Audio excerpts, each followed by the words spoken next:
Now, what brings Jimmy White to central London? We're just down the road from the Bank of England and in the famous Leadenhall Market, or should I say, for any Harry Potter fans watching, Diagon Alley. Jimmy, it's so great to have you here. Snooker was where you first started in London, wasn't it? Yeah, I first started playing in London, in South London, in a place called Tooting, and the snooker club was called Zan's. You got to have people in sport. They don't win as much as they should.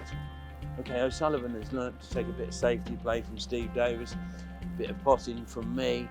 With Alex Higgins, the Hurricaner, your friend as well, obviously our family friend. Yeah. His statement was his fedora hat. Yeah. What was your statement in the 80s? Well, in the 80s, I used to wear Tommy Nutter suits from Savile Row. As we go into McCann's, who's the official guy for the World Snooker suits now. He makes wonderful suits. In them days, I used to wear Tommy Nutter suits with a pinstripe, because I was very slim in them days, and I liked to look good when I was playing. And we're going to get my suit for the new season today, which is even more flash. I think that's why we should tell everyone watching that's why we're here today. Absolutely. We're at McCann Bespoke. Yeah. Are you ready for your new suit? I am. I'm really looking forward to it. I'm going to wear it to Epsom for Ladies' Day, and then I'm going to wear it in the new season when I'm playing my matches. Well, let's find Neil McCann himself. Let's go. Let's go.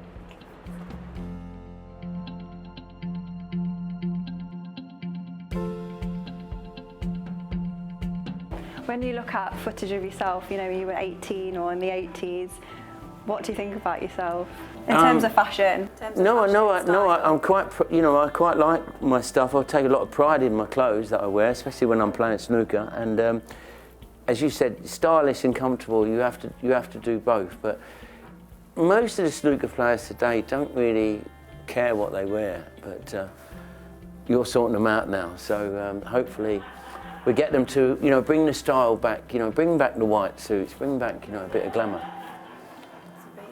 What do you think? Look at this, it's just marvellous. Absolutely, well done, sir. Slightly tight, well done. Other than that, what do you mean? You're not going to do the jacket up anyway, but it looks What do you mean, slightly tight? I'm not going to do the jacket up. No, if you just have it done like that, I mean, it looks absolutely brilliant. Oh. Really clean across the back. It's fabulous. This is absolutely stunning. You're still playing at such a high standard, Jimmy. What keeps you going? Well, I went missing for 20 years. I was up to no good. I was using, shall we say, and I've been clean now for 5 or 6 years. So I enjoy practicing. I enjoy going out and competing. I go and play players. They come to my club in Epsom and we have loads of money games. And, I'm pretty sharp. And obviously working with Ronnie O'Sullivan on Eurosport,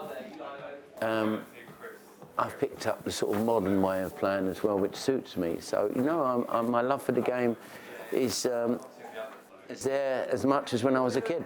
What do you love about it so much? Well, it's a fascinating game.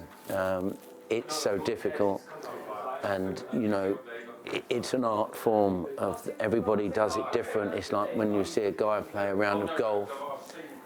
Every shot is different. Snooker's exactly the same, and the similarities with golf, it's a still ball game. So it's while you're playing the shot, your opponent's in the seat. There's nothing you can do. So it's all down to you.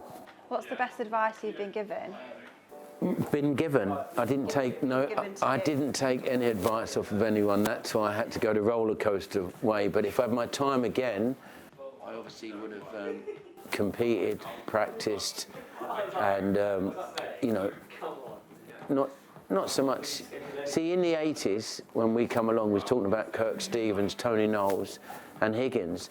There was only 4 channels, so everybody knew you.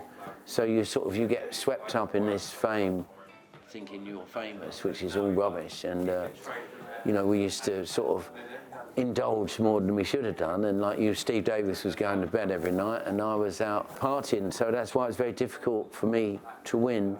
Is there a part of you that wishes, if you could go back, you had all those distractions, that you could practice longer and prepare? No, I'm back. If you ask me that question when I retire, and I would probably say to you, obviously, I wish I'd done certain things different, but my passion for the game is still there. And who was your snooker hero?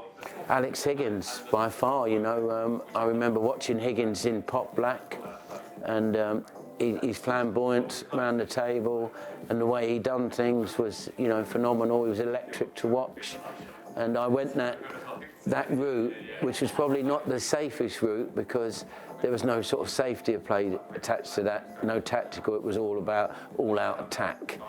Do you miss him, Jimmy? Very much so, yeah, of course. He was my friend. He didn't have a lot of friends, Higgins, but I was one of them. So you said before Higgins was a great shot maker. Hendry was the best competitor for you. Yeah. I read somewhere that you said his mind was so strong. Yeah. And Ronnie was the best all-round player. Yeah. What makes them so different, these three players? You know, what made them stand out? Well, Alex Higgins, you know, produced these shots that no one had seen before. Steve Davis had this fantastic tactical game. Stephen Hendry was such a fantastic potter, right? And I had little bits of all the players, but not much of the Steve Davis safety play.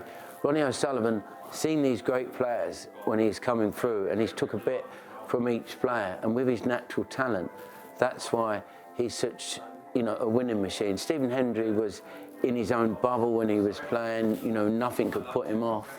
He had such great self-belief. Steve Davis was a tactician. I was a potter. Stephen Hendry was a positional player. And O'Sullivan has took a bit from all of these players, and so has John Higgins and Mark Williams. They've all, and Judd Trump.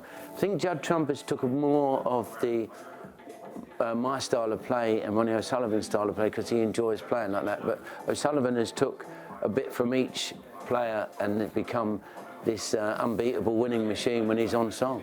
Well, the younger generation is coming through. You've got Chinese players like Zhao Xingtong, Yan Bingtao, and like you said, Judd Trump. You've got Luca Brissell. Who's the future star of the game?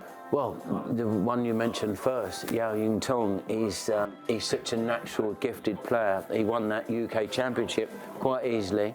And then the next 10 days he went to Germany and he beat Bin Tao in the final 9-0. Now, Bin Tao is like Steve Davis. He's very methodical, you know, a good tactician. But if his game's not working on all cylinders, he can break down a bit, where this Ying Tong, if he's playing on all cylinders, he's like O'Sullivan, he's unplayable. And you've got loads of Chinese players coming through. And there's one boy in the north of England called Stan Moody, who's an English boy, who he's going to be a superstar, but he's only 14 at the moment, so a few years to go. Well, I'm going to leave you there, Jimmy. Thank you. Thank you so And much. good luck with your wedding. Thank you so much. Wow, Jimmy, you will look so sharp. Yeah, I'm really happy with the suit. Take care. Bye. Bye.